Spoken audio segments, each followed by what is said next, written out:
На 2 август 1944 година во манастирот Прохорчински беше одржано првото заседание на антифашистичкото собрание на Народното ослободување на Македонија.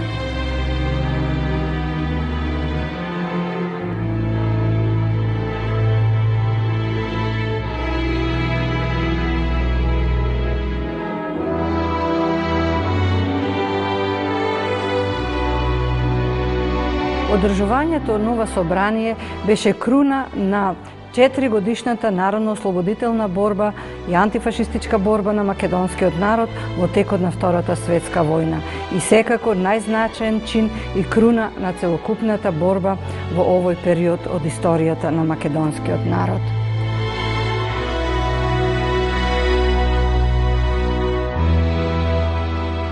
Летово веќе Македонија практично беше слободна, освен големите градови. Тогаш одлучихме да го одржиме заседанието и беше една дискусија каде да се одржи и кој датум да се одржи. Кога се веќе одолжи времето за одржување, тогаш се решихме да го поврземе првото заседание на Асном со Илинденското востание. И затоа во нашиот народ се говори за втор Илинден за ово заседание.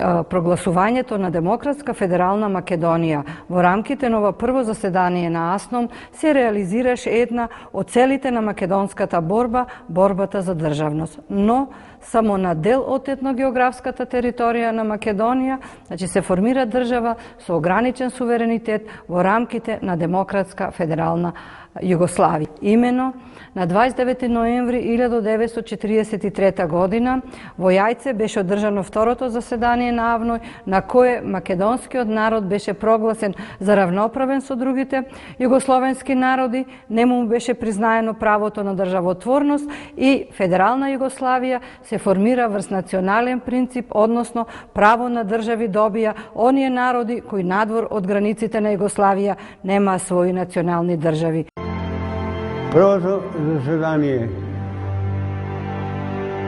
на ОНУ, па Македонија не беше спомената како република уидно за федерацијата, туку по сугестија на Ранко и Стоа да бидеме покрајна, као Косово, Војводина.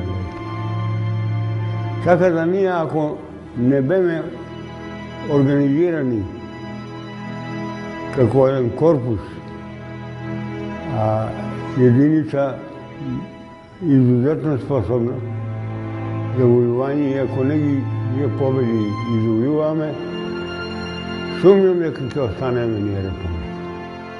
Покрајна да. На второто заседание на АВНОј донесена е одлука за организацијата на Југославија и републиките како самостојни суверени организми, дури и со право на отцепување. Ако се донесуваше првиот устав на Југославија, тоа право не се некако замагли и пишува користејќи го правото на самоуправување се обединија. Залагањето на Ченто е незино обединување, формирање на македонска суверен национална држава со сите атрибути и да таа држава сега влегува во однос со другите држави. Наоѓува во сукоп со инструкторите на ЦК на КПЈ, односно Темпо и Радосавлевиќ. Ченто се побуни. Се побуни тука и Лазо го однесе на састанок кај Карден и тој бара да се ова право внеси. Додуше бара и некој од граѓанските партии кои беа возобновени во Србија. Ние немавме, па немаше ништо да се возобнови. И беше мало и цврсто, да кажем, онака просто простия израз, тврдоглав, па држеше много до своето мислење и бараш, макар да му речено, јас не можам да гласам за тој устав. Па ако не можеш да гласаш, кој ќе се гласа за уставот, ти напушти го собранието и така се деси. Тука се створи една опозициона група визави Централниот комитет на Македонската партија. И некаде тука може би лежат корените на една појава која набрзо по конституирањето на првата современа македонска држава ќе биде наречена појава на автономизам и сепаратизам. Прашањето за обединување на македонскиот народ беше децидно поставено на 24 јуни 1944 година на островот Вис од страна на македонската делегација во состав Методи Андонов Ченто, Емануел Чучков и Кирил Петрушев, кои заедно со Светозар Вукмановиќ Темпо отидоа на Вис кај Националниот комитет на ослободувањето на Југославија, кај Јосип Броз Тито, да го постават прашањето за дефинитивно обединување на македонскиот народ. Тито како голем дипломат, имајќи увид во целокупната меѓународна ситуација, а пред се воден од фактот дека меѓународното признавање на Југославија зависи од тоа Југославија да остане во предвоените граници и дека само на таков начин ќе ја добие поддршката за тој да остане на власт после војната од страната на британците и американците, дипломатски им дава една сугестија на македонската делегација дека вашето право, барање за право за обединување е ваше природно право, но сега не е време и момент акционо да се постави барањето за обединување. Македонската делегација Методи Андонов Ченто разочарани се враќаат од Вис, бидејќи знаат дека сето тоа нема да се реализира онака како што планирале македонците во текот на Втората светска војна. Во самите документи на АСНОМ е донесена, стои дека основната цел на борбата е обединување на македонскиот народ. По завршувањето на заседанието, значи од август месец 1944 година до декември месец 1944 година, политичкото раководство и военото раководство на президиумот на АСНОМ започнува да води една самостојна политика, која што политика е политика на договарања со соседните држави врз база на билатерални односи. Таквите чекори преземени од страна на президиумот на АСНОМ беа доставени до централата во Белград, односно до Националниот комитет на ослободувањето на Југославија, и кога се виде дека, кога Тито дознава дека во Македонија македонците водат политика на осамостојување од Југославија, неговиот коментар е дека македонците, а во исто време се случува тоа и во Хрватска, не знаат што е тоа федерација и не знаат како треба да се однесуваат. Затоа во декември месец 1944 година, 28 декември, 30 декември, одржано второто заседание на АСНОМ, каде што се испраќаат високи функционери од политичкиот врв на централното раководство, како Светозар Вукмановиќ Темпо и Едвард Кардель и други српски раководители, каде што на заседанието идејата за самостојна и обединената Македонија, односно за осамостојување на Македонија и функционирање како самостојна држава, е осудена од сите и основниот заклучок на заседанието е дека единствено Македонија може да опстои во рамките на Југославија.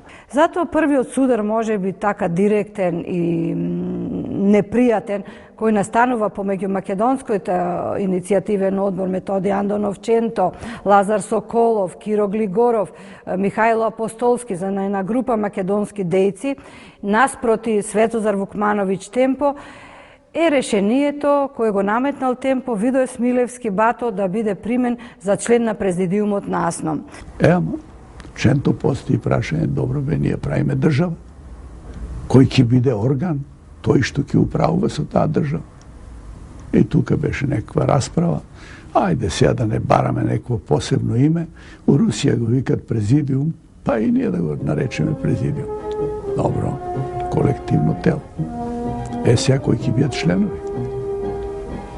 И почна разни предлози, по едно време Страхил Гигов дигна два прста. Ченто, ја имам еден предлог. кој во президиумот да влезе Видое Смилевски Бато. Абе, кој ти е тој? Абе, викат, како не знаеш, тој е голем комунист. Чути он ништо. Абе, знае ли тој македонски? Па сега дали знае. Меша малку. И да биде човек што не знае македонски у президиум. Абе, зошто бе? Ќе научи тука. Знаеш што ја тебе ти кажам, вика. Што ми е толку добар комунист, си го земете у Централниот комитет. По едно време, еве ти го Страхил, ама со него иде темпо. Дојде и застанат за Ченто, а вие така, овој Бато, не го примате у президиум. А Ченто ни глава да обрне. Слушај, другар, темпо, ти не си член на овој форум. Немаш право на збор. Овој не може да дојде на себе, се црви целиот. Се сврте и вика, чета да ми се формира, ќе си одам одма Србија. Добро, вечерта, пред да вечераме, не собраа сите нас од иницијативниот одбор и мислам да беше Борко Темелковски ни саопшти дека е образована комисија да утврди одговорноста наша заради националистичко скршнување. Главниот, тој што ни испитуваше, беше Видое Смилевски Бато. Него го назначиле, кои се другите членови не ни кажаа. И сега настана еден судир меѓу овие пролетарски трибуни и овие патриотски трибуни во президиумот. И ЦК почна да се сомнева. И на една седница на ЦК во летото 45-та година оценета е таа цела група со Ченто, Влахов Старио, Влахов Младио, Киро Глигоров, Лазар Соколов, Каджи Панзов од Пирудзе, Павел Шатев, како антипартска група. И дадена е директива да се следи доле организацијата, сигурно и на органите на безбедност. И тогаш настанува еден овај судир. Во овој период веќе македонските кадри се наоѓаат во немилост. Почнува едно следење нивно на селото нивно, на сите нивни настапи јавни, на нивните искази. Така се следи Шатев, се следи Петре Пирузе Мајски, значи Димитар Влахов, сите овие македонски дејци кои пред Втората светска војна се бореле за обединување на Македонија, нивните изјави и нивното движење целосно се следи, бидејќи тие го поставуваат прашањето за обединување.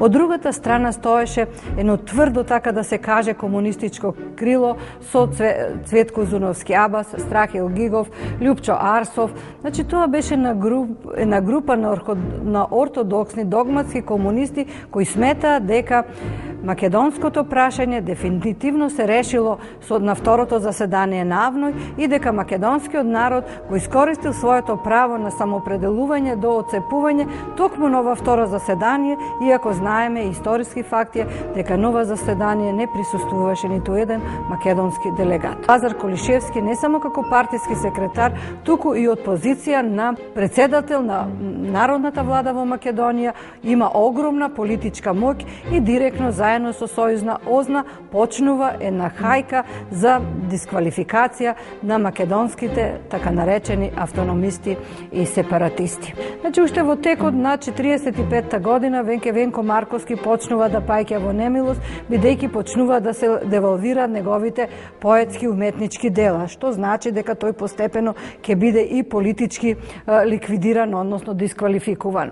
И многу други македонски интелектуалци, како што бил Петре Пирузе Фирузе Мајски, Хаджи Панзов, Емануил Чучков, како еден непартиски кадар кој бил министер за Македонија во југословенската влада, Јордан Блажевски како началник на оделението за аграрна реформа и колонизација при Министерството во Македонија. Исто така, Димитар Влахов е повикан во Белград, каде што според одредени записи кон него многу некоректно се однесувале и всушност бил ставен во изолација. По доаѓањето во Југославија, Влахов продолжува со публицистичка работа, но се занимава и со политичка дејност.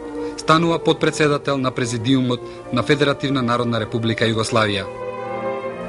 Сега во Југославија ја имаме само Вардарска Македонија. Во нашата Федеративна Југославија ние сакаме да влезат и другите две македонски области. Наше е правото да бараме обединување со Егејска и Пиренска Македонија и тоа право не може никој да ни го одрече. Додеше тие луѓе беа мало занесени со една илузија за создавање на обединета Македонија, која беше илузорно да се направи. Преди се заради отпор на западните сојузници начело со голема Британија. Но во прашање не беше само проблемот на обединувањето. Овие македонски кадри пред се спротивставија на недемократските методи на владење на комунистичката партија. Го дигнаа гласот против ликвидациите без судски одлуки, не ги прифаќаа насилните методи на одземањето на приватната сопственост во градот и селото. Записникот ЦК на стои пленум 45-та година без дата и една од точките е скршнување во партијата и фракционаштво, а другата е од 18.8.45 година на седница на окружните комитети, на секретарите на окружните комитети, на која во присуство на другарите Лазо Јабас, инструкторите Лилијана, Вера Ацева, Владо Стругар, Блаже Талевски, Крсте Црвенковски, како и другарите од кадровското оделение, исто така како точка 4 се разгледувало за скретањето на нашата партија и фракционаштвото. На овие две седници е осудена активноста на оваа група. Сите тие биле етикетирани како сепаратисти и антипартиска група и се донело решение кон нив да се преземат поединечни мерки. Панко не подлегна на раководните структури, односно на номенклатурата на партијата и изразуваше свое мислење по проблемите што се однесуваат до македонското национално битие, до македонската национална револуција, особено во периодот на 24-25 година, кога меѓу Централниот комитет на Комунистичката партија на Југославија и Покрајнскиот комитет на Комунистичката партија за Македонија дојде до спор во поглед на перспективата и развојот на македонското национално револуционно движење и Панко не ја прифати директивата, заправо не прифати рестриктивниот однос на Комунистичката партија на Југославија кон македонското национално движење. Тој од секој пат бил за обединета Македонија. Бил за посебна македонска држава, која ќе биде равноправна со другите држави на Балканот. Ни под бугарско, ни под српско, ни под друго некое. И тоа е она што Панко Брашнаров народот му плускал и народот, да кажеме, значи, имал со големо почитување. Практично, Панко Брашнаров во иницијативниот одбор, кога води, во тој иницијативен одбор начело со Ченто, сачинува скоро македонска интелигенција. Тука имаш скорото иницијативен одбор е од лица интелектуалци. Чистењето на интелектуалците од локалниот терен било многу погубно за Македонија, бидејќи со овој да уште во декември месец 45 година Лазар Колишевски настапува со критикување на интелектуалците и бара во раководните структури наместо интелектуалците да биде вклучен работнички кадар.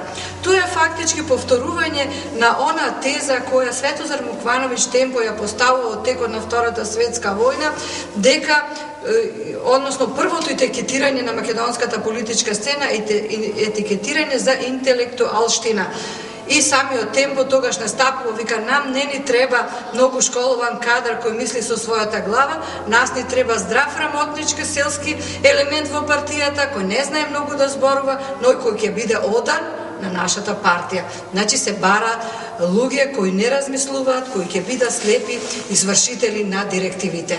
Таквите личности во Македонија ги предводи Лазар Колишевски со неговите најблиски соработници, Острахил Гигов, не знам, Љупчо Арсов, Видој Смилевски, потоа Цветко Зуновски Абас, Злате Билјановски, други кои понатаму ќе се вклучат во тој систем на репресија кој ќе биде вршен врз македонската интелектуална промакедонска струја.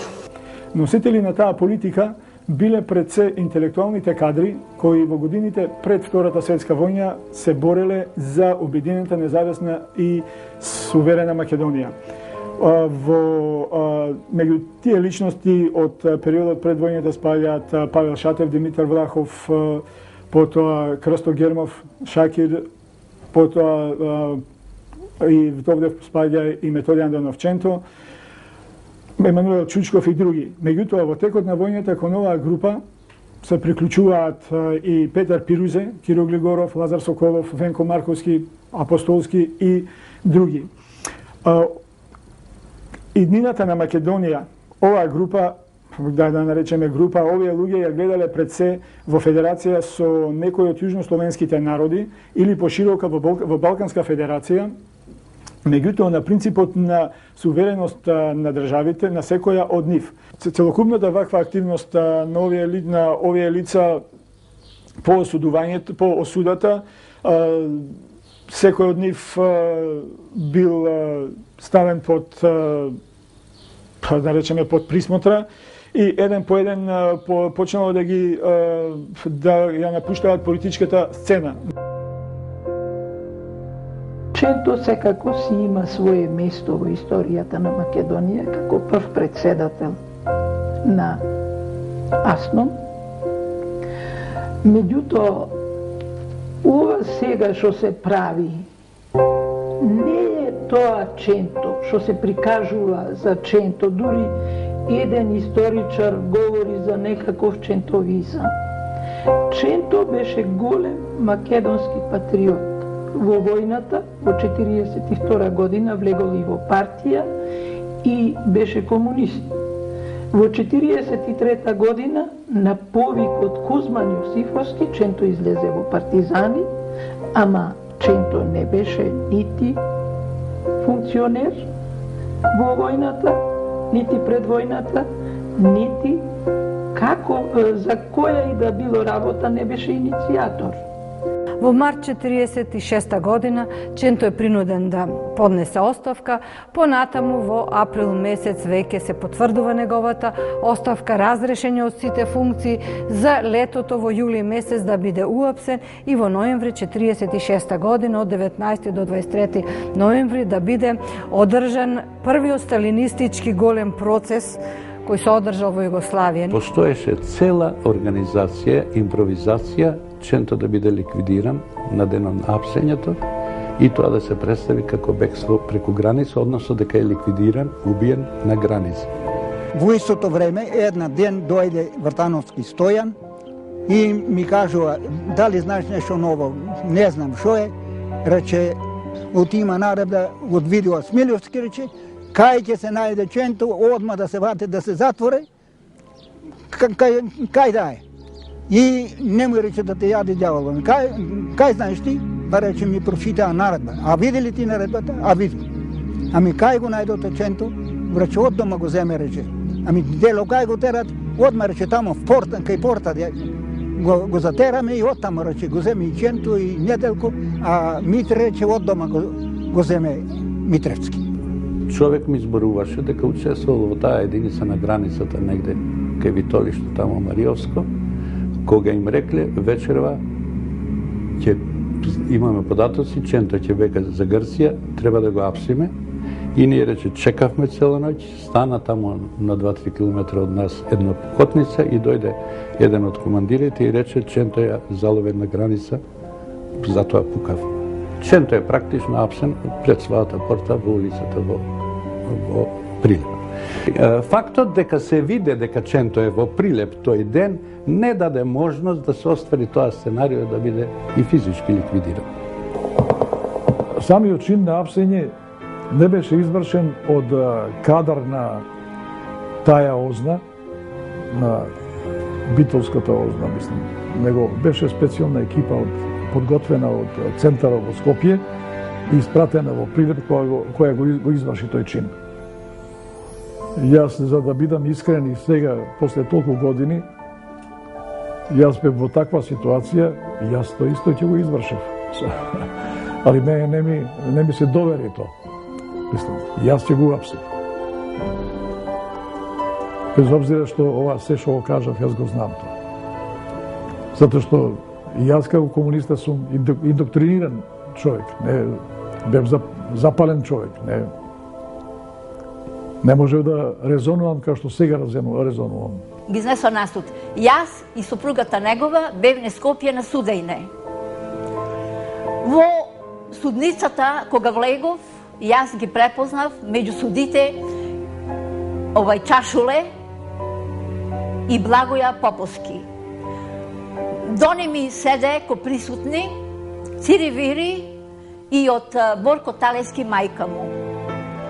Методија го донесо со двајца милицаи среде. За тоа време дојде една група доста млади, кој јас тогаш бев млада. Сите беа појќе девојки.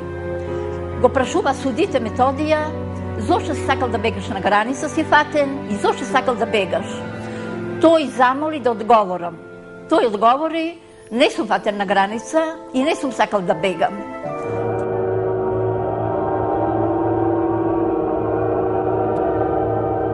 Во името на народот, Скопскиот окружен народен суд го осудува Методија Андонов Ченто на 11 години лишување од слобода со пресилна работа и 5 години губење на граѓанските и политичките права, како и конфискација на најдените предмети кај него.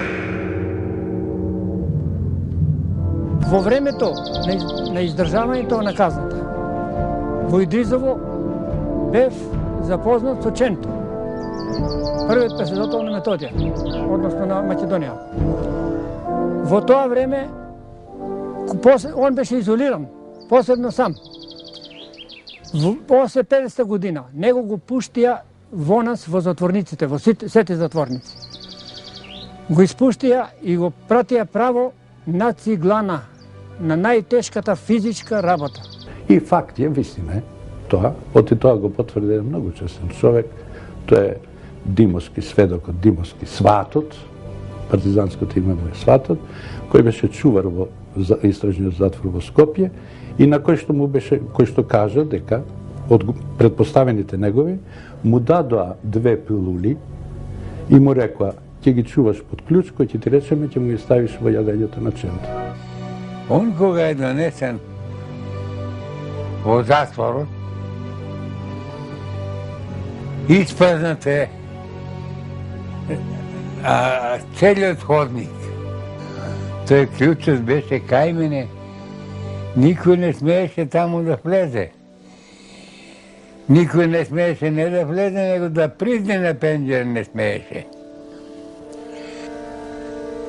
Што ти не? Апси пилули има.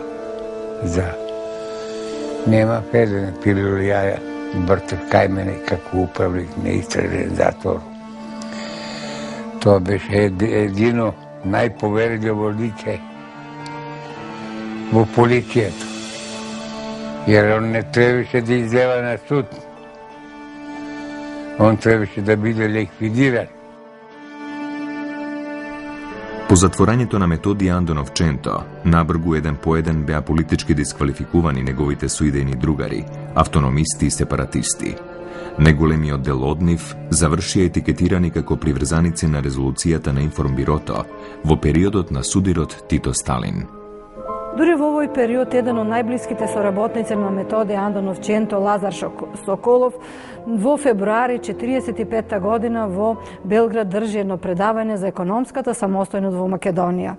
Да се зборува за економска самостојност и за било каква самостојност и за било какво право на самоопределување во период кога Тито ја градеше цврстата централизирана држава со цврст монолитен центар кој беше политбирото на ЦК КПЮ и врвот на тоа политбиро неговиот култ и личност. Значи, сето ова, ваквите настапи, барање за некаква економска, политичка или било која поголема слобода и самостојност од страна на македонските кадри, значи беше оценето како антипартиско и антидржавно делување. Значи, на таа линија почна да биде девалвиран Ченто, да биде девалвиран и Лазар Соколов како негов најголем соработник.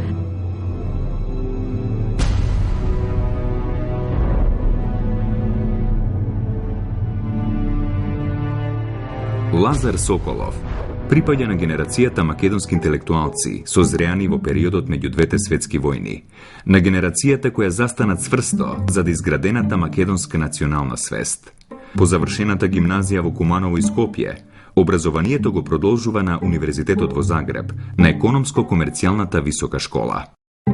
Соколов спаѓа во основоположниците на МАНАПО, Македонско народно движење, кој имаше антирежимски, демократски, национално-ослободителен и антифашистички карактер.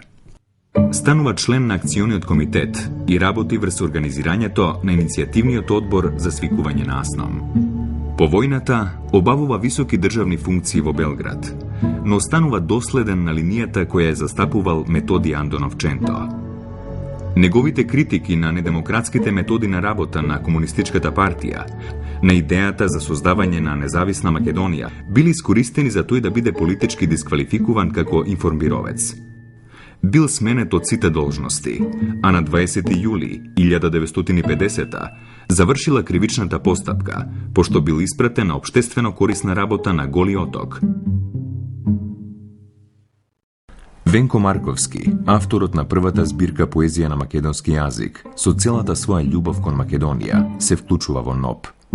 Неговата појава значила силен поттик на борците во текот на борбата.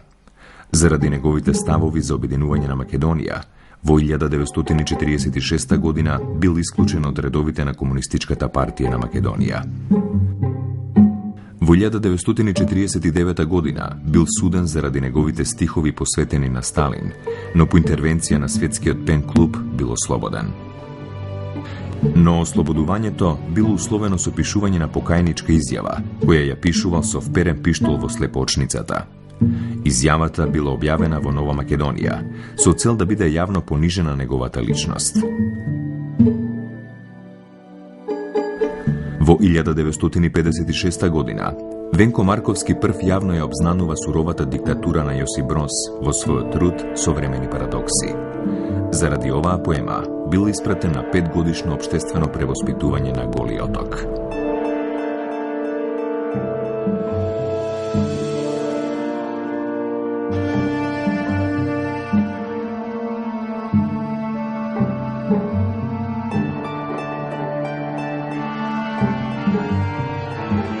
Емануел Чучков спаѓа во групата на македонски национални борци. Како интелектуалец се вклучува во акциониот Народно-ослободителен комитет во текот на Втората светска војна, кога бил избран и за подпредседател на иницијативниот одбор за свикување на АСНОМ. Подоцна како подпредседател на АСНОМ и како министер за Македонија во Националниот комитет за ослободување на Југославија, ги застапувал македонските интереси, барајки српските колонисти да се иселат од Македонија како експоненти на поранешниот големосрпски режим. Истовремено, заедно со Ченто, бара интегрално решавање на македонското прашање. Заради овие негови ставови е прогласен како автономист и сепаратист.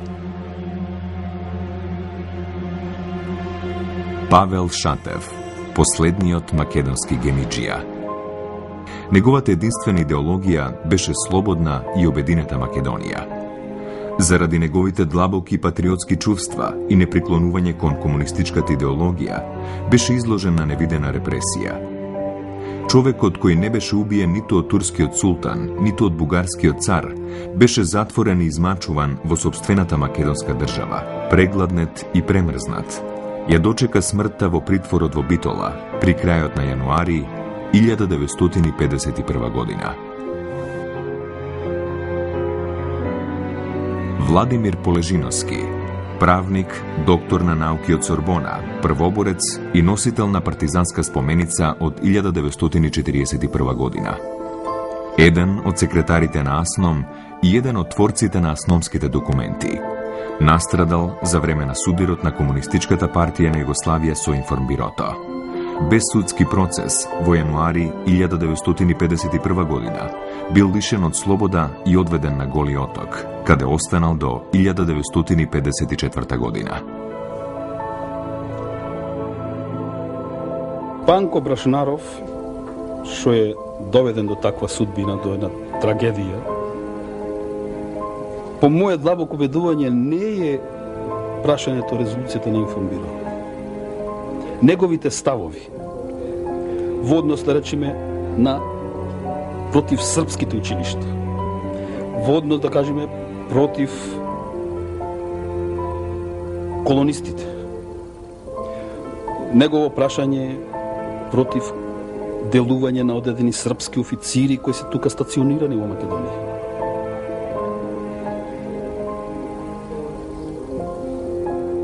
И сите тие негови ставови, кои ги завзема со други раководители, кои се и други македонски прогласени во на антипартиска, непријателска група, да не ги бројме имената и така натака. Тие се причините за Панко Брашнаров да се затвори, да се даде под истрага. А прашањето на Инфобиро е форма, мотив, да се најде, значи, мотив. Оти практично, што покажува? Е донесено решение за негов притвор, исклучиво на српски јазик, подпишан од мајор, значи, Цветковиќ, да Панко Брашнаров низ Скопје ширел лажни вести и го вознемирувал граѓаните во Скопје и со тоа направил прекршок. И како резултат на тоа, Панко Брашнарова се прати 24 месеци на Голи оток на поправителна работа и така натаму. И Панко Брашнаров е испратен, значи, на Голи оток. А во 1950 година го донесоа и Панка Брашнар таму на Голи оток и заедно се сретнавме. Шо заради тиве, Панко Брашнар, шо знам, вика, ете и мене ме донесоа и шо ќе правиме сега овде. Шо ќе правиме, викам, како условите на живот беа многу тешки. Храна слаба, физичка работа многу тешка и човекот као стар не можеше да издржи таа физичка работа и враќајќи се еден ден од работа, човекот, дали од сунченица или нешто друго, важно падна на патот и кога еден од докторите рече, оние више починат, за него нема ништо више. А сахранет е над амбулантата на Голи оток на околу 200 метра, а не е само он, таму има и друзи на тие гробишта. Петре Пирузе Мајски е роден 1907 година во Охрид. Основоположник на првите цивилни и воени органи на слободната македонска територија. Член на иницијативниот одбор за свикување на АСНОМ. Учесник и член на АСНОМ. Учесник во редактирањето на предлог документите донесени на АСНОМ. Учесник во конституирањето на првата македонска држава. Член на АВНОј. Член на президиумот на АСНОМ. Прв повереник министер за правосудство на македонската држава. Основоположник на судските органи во македонската држава. Судија во Врховниот суд на ФНРЈ. Заточеник на Голи оток. Заедно со Ченто, Брашнаров, Шатев и други.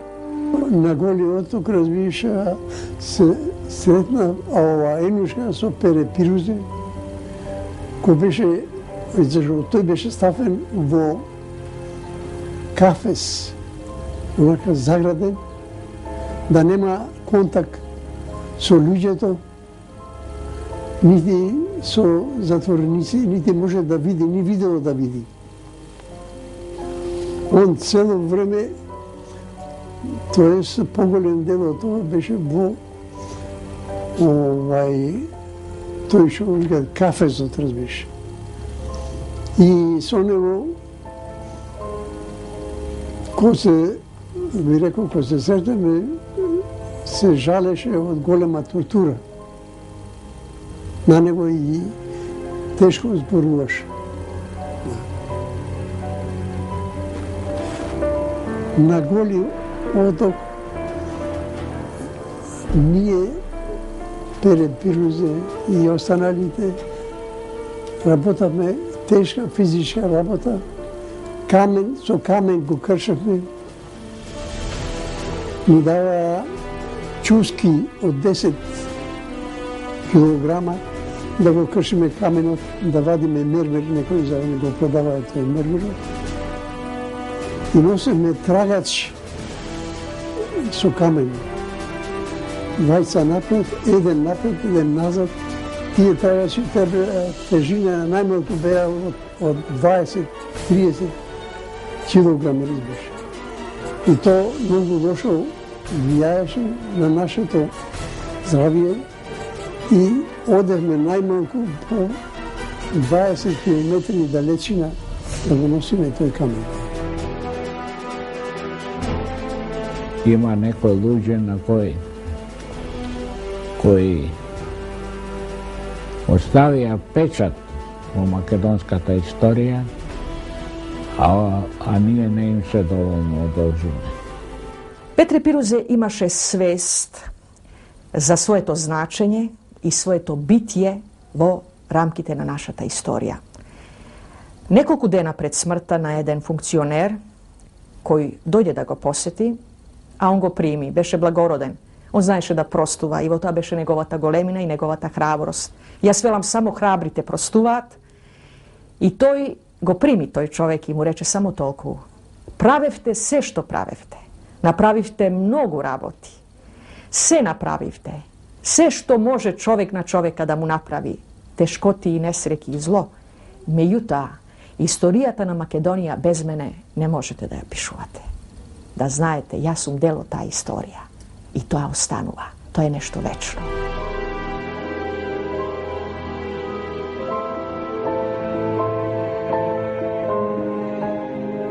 Ченто, Пирузе, Брашнаров, Шатев, Соколов, Полежина, Апостолски, Гермов, Влахов, Атанасовски.